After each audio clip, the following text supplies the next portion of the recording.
Hey everybody, this is Ben, also known as Benjevator, and today I'm going to be doing a video that's a bit different than usual. For one, I'm talking, and I'm not reviewing a model. Today I'm going to be doing an overlook of the SaberForge Black Lotus Lightsaber, and this is more of a durability video because I've had this thing since 2017, and I just wanted to show the internet how it's held up over the years for potential buyers of SaberForge and everyone else. So let's get into it. Looking closer at the hilt itself, the durability has been pretty good. I've used this thing to duel. It's been, like I've said, it's been sitting in a corner and it looks good. It's been covered in dust and it cleans up really easily. The prongs aren't loose at all. I've heard these can get loose. These are holding up great. The leather looks good. The kill switch still works. The button still works. The only issues I really have with the hilt itself are these screws here can get a little rusty. That's more my fault for not taking good enough care of it, but they are a little rusty. I think it adds character if you ask me, but anyways, the only other big issue I've had is with the kill switch. For one, it pops out pretty easily, but that's not the actual issue. Of course, it doesn't pop out now. Take it out. What happens with this is this part that holds the kill switch actually came loose. I don't know why, it just suddenly was loose one day. So I decided to use some cement to push it back in, and then let it sit for an hour or so, and it's back to the way it was. So it wasn't a huge issue, and it was pretty easy to fix. So the hilt held up pretty good. If I had to rate it, I'd say good 9 out of 10 in durability so far.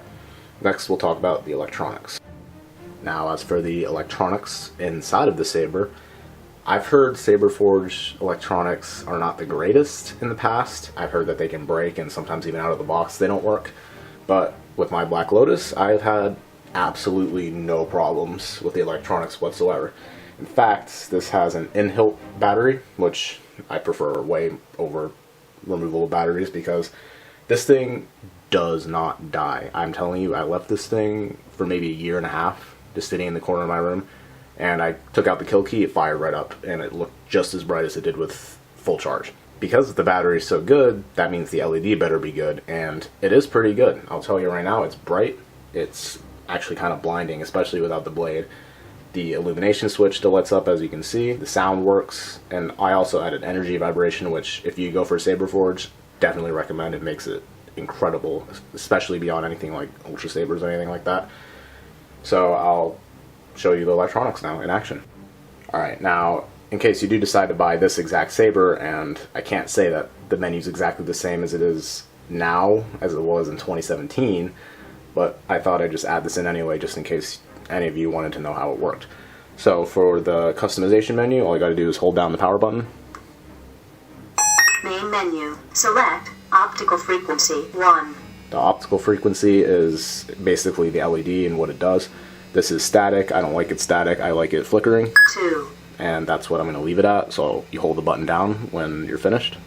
Select sound intensity low. It's on low, and I'm not even going to demonstrate high because it's ear piercing.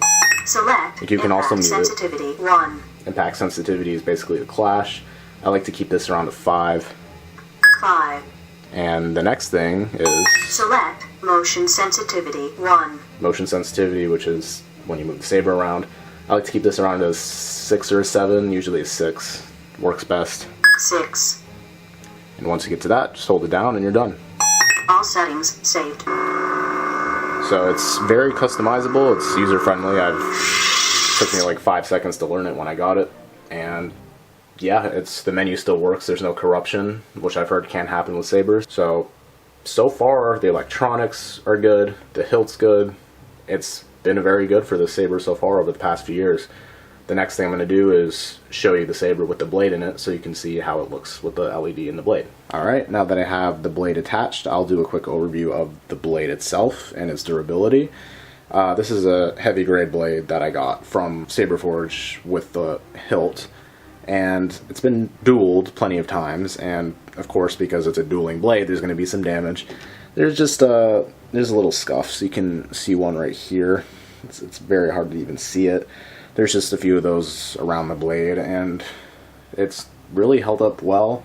The reflective material inside is still there, and it still works. Well, I guess the only thing left to do is turn the thing on. As you can see, it's bright.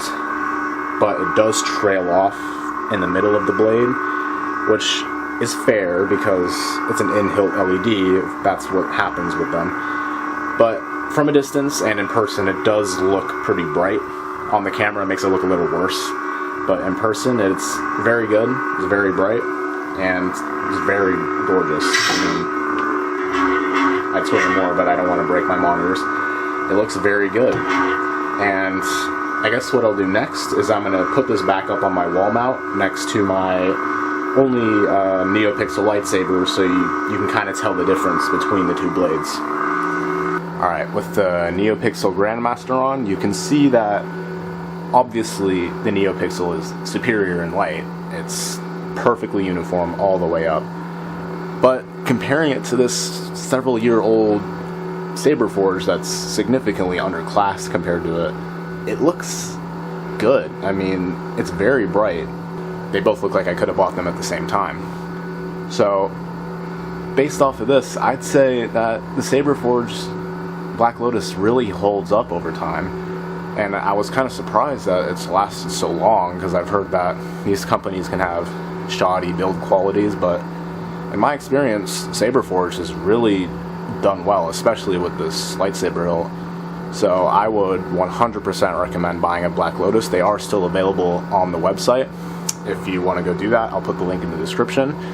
It's a very gorgeous hilt. I mean, just look at it. It's beautiful. And you can get a NeoPixel now, I believe, which I highly recommend if you decide to. And yeah, that's the overview of the SaberForge Black Lotus, its durability, features, and just the lightsaber in general. If you guys enjoyed this video, please leave a like. If you have any feedback, this is the first time I've done a video like this in many years, please leave a comment below and tell me about it. Otherwise, consider subscribing, and have a good one. Peace.